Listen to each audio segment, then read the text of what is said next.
മിശിഹായിൽ സ്നേഹം നിറഞ്ഞവരെ, എലിയാസ് ലീവ മൂശാകാലത്തിൻ്റെ 5-ാമത്തെ ആഴ്ചയിലേക്ക് നമ്മൾ പ്രവേശിക്കുകയാണല്ലോ.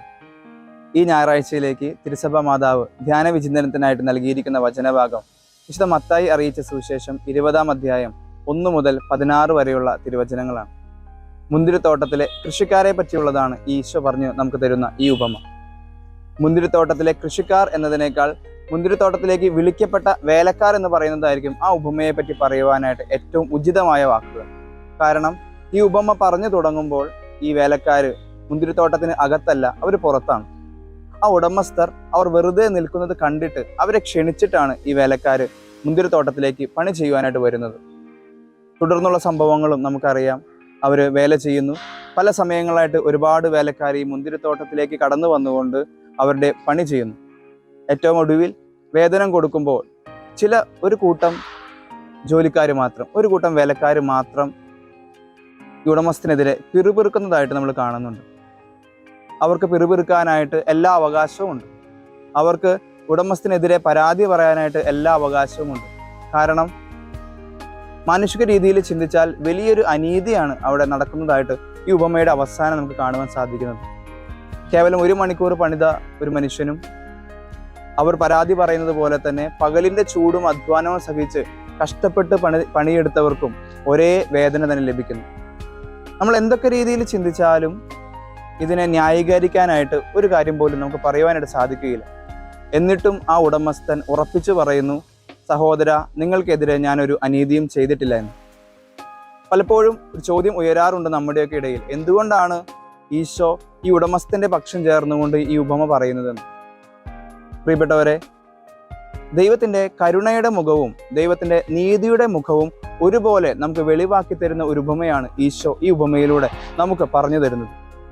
ഏറ്റവും എളിയവരെ പോലും തൻ്റെ ദൈവരാജ്യത്തിലേക്ക് ക്ഷണിക്കുന്ന ദൈവത്തിൻ്റെ കരുണയുടെ മുഖവും അതുപോലെ തന്നെ താൻ വാഗ്ദാനം ചെയ്ത വേതനം, നിത്യരാജ്യം ജോലി ചെയ്തവർക്ക് കൊടുക്കുന്ന ദൈവത്തിൻ്റെ നീതിയുടെ മുഖവും ഈ ഉപമയിൽ ഒരേപോലെ നമുക്ക് വെളിവാക്കി കിട്ടുന്നുണ്ട്.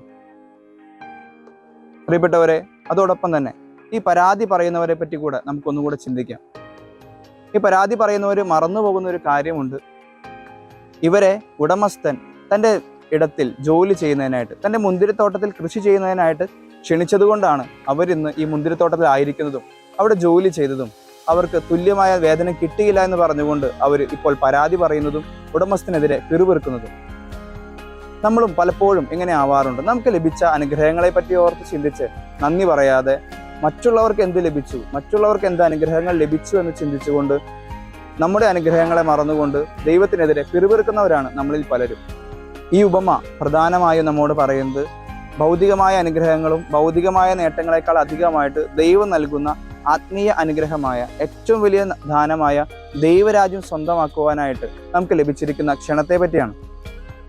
എനിക്കും എൻ്റെ സഹോദരങ്ങൾക്കും പല സമയങ്ങളിലായിട്ട് അവരുടെ ജീവിതത്തിൻ്റെ വിവിധ സാഹചര്യങ്ങളിലായിട്ട് അവരെ ദൈവം തൻ്റെ ഇടത്തിൽ ജോലി ചെയ്യുവാനായിട്ട് ക്ഷണിക്കുന്നുണ്ട്. ആ വിളി ചിലർ തിരിച്ചറിയുന്നുണ്ട്, ചിലർ തിരിച്ചറിയുന്നില്ല. ചിലർ പൂർണ്ണ സമ്മതത്തോടുകൂടെ ഈ ഇടത്തിൽ ജോലി ചെയ്യുവാനായിട്ട് ധൈര്യപൂർവ്വം കടന്നു വരുന്നുണ്ട്. ആദ്യമേ തന്നെ ജോലി ചെയ്തവനും ഏറ്റവും ഒടുവിൽ കുറച്ചു സമയം മാത്രം അധ്വാനിച്ചവനും ഒരേ വേതനം ലഭിക്കുന്ന കർത്താവിൻ്റെ കരുണയുടെ മുഖം കാണുവാനും അത് മനസ്സിലാക്കുവാനും നമുക്ക് പ്രത്യേകമായിട്ട് ശ്രദ്ധിക്കാം. എനിക്കും എൻ്റെ സഹോദരനും എനിക്കും എൻ്റെ ബന്ധുക്കൾക്കുമൊക്കെ ലഭിക്കുന്നത് ദൈവരാജ്യം എന്ന വലിയ സൗഭാഗ്യമാണ്.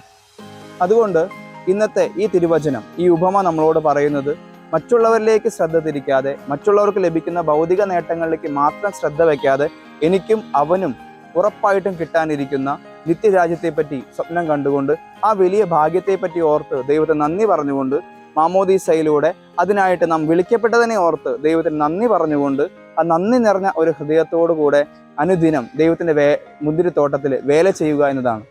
അപ്രകാരം ദൈവത്തിൻ്റെ തോട്ടത്തിൽ പരാതികൾ കൂടാതെ, പിറുപിറുക്കലുകൾ കൂടാതെ, പരാതി പറയാതെ വേല ചെയ്തുകൊണ്ട് ആ നിത്യരാജ്യം, ആ വലിയ സൗഭാഗ്യം സ്വന്തമാക്കുവാനായിട്ട് നമുക്ക് ഏവർക്കും ശ്രമിക്കാം. ദൈവം നമ്മെ എല്ലാവരെയും സമൃദ്ധമായിട്ട് അനുഗ്രഹിക്കട്ടെ. നമ്മുടെ കർത്താവ് ഈശോ മിശിഹായുടെ കൃപയും പിതാവായ ദൈവത്തിൻ്റെ സ്നേഹവും പരിശുദ്ധാത്മാവിൻ്റെ സഹവാസവും നാം എല്ലാവരോടും കൂടി ഉണ്ടായിരിക്കട്ടെ, ഇപ്പോഴും എപ്പോഴും എന്നേക്കും. ആമേൻ.